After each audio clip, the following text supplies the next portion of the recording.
Tom Dwan is a phenomenal player who has become famous throughout the world for a successful online poker game. He is one of the few professional poker players who doesn't mind losing millions of dollars at the poker table. What is up guys, Maxi from Poker Bounty bringing you today 8 things you probably did not know about Tom Dwan. Number 1. Tom Dwan started his online poker career with a $50 bankroll his father gave him for his 17th birthday. Dwan played mostly sit-and-go tournaments on Paradise Poker. At one point, he was down to $15, but then he switched to heads-up and multi-cash games and began to build his bankroll back. 4 months later, he had $15,000. By the age of 18, Dwan had earned $50,000, and being a second-year student, he had a $150,000 bankroll.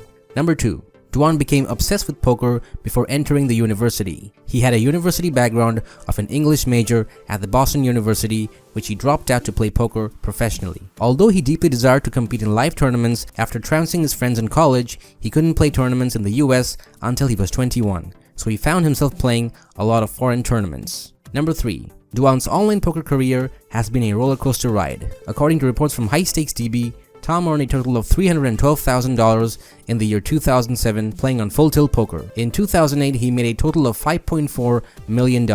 In January of 2009, however, Dwan made a loss of over $3.5 million.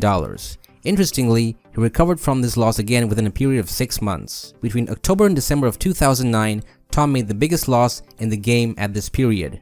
He lost about $2 million to Ilary Sahamias and Phil Ivey and lost another $5 million to Victor Blom, aka Isildur 1. By the end of 2009, it was reported that Tom Dwan had lost about $4.35 million in online poker, which puts his cumulative winnings at Full Tilt online poker since the beginning of January 2007 at about $1.4 million.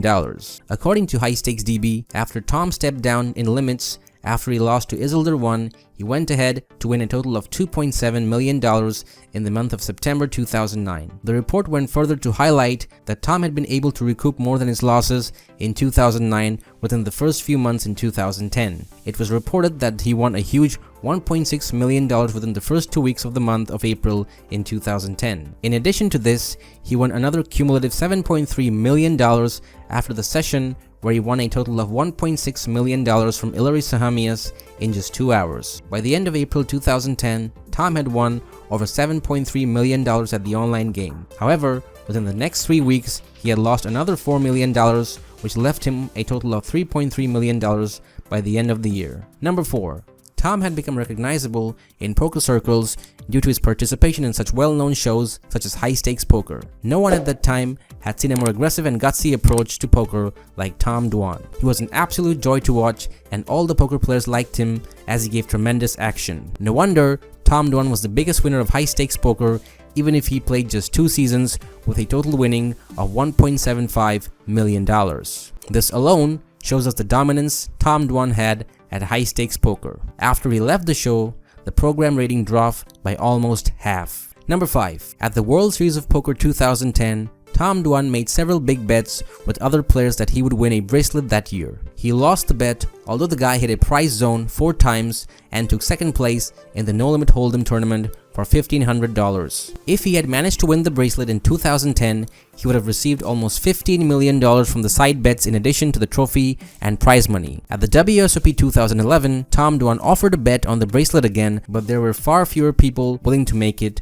Luckily for Tom, since he had not managed to win the bracelet even that year. Number 6. Many poker fans and players were surprised after an initial nomination of Tom Dwan to the exclusive Poker Hall of Fame. But then his name was dropped off, not because of his ability as a poker player, but more so his age and lack of results in big live tournaments. A spokesman for the Poker Hall of Fame Governing Council released a statement saying, "With all due respect to Mr. Dwan, one of the game's most exciting young players, he does not currently meet the criteria for the Hall of Fame selection. We wish him well and expect he will again be considered once he has stood the test of time." Number 7. One of the funniest prop bets in poker was one which involved durrrr, and also a prop bet that did not involve any money. This craziness took place during the 2008 World Poker Tour Championship. Dwan had a prop bet with his friend Alan the Usher Sass that he would arrive on time for a tournament. Of course, Dwan overslept and was forced to play the entirety of the tournament with the awkwardly flamboyant hats. Sass was able to avoid his side of the bet,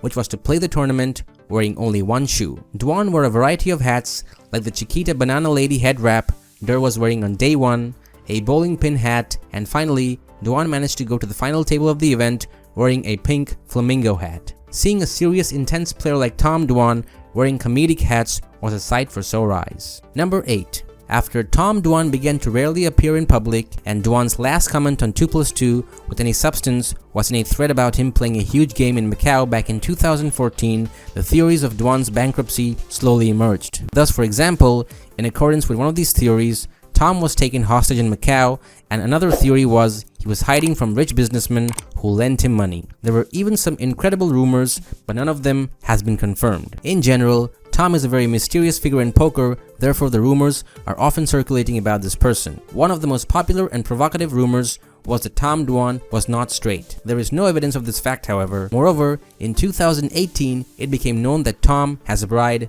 whose name was Bianca Rosso. There are no photos from the couple's wedding in the net, but in all interviews, Tom calls her his wife, and the girl herself is signed in social network as Durr's wife. Number 9. One of the most famous, or rather infamous, events in the career of Tom Dwan was the Durrr Challenge, which deserves another video all by itself. For a more comprehensive detailed video on the Durrr Challenge, check the video linked in the description. So those were some of the interesting facts you probably didn't know about Tom Dwan. If you like this video, leave a like, subscribe to our channel, and we'll see you guys next time. Goodbye.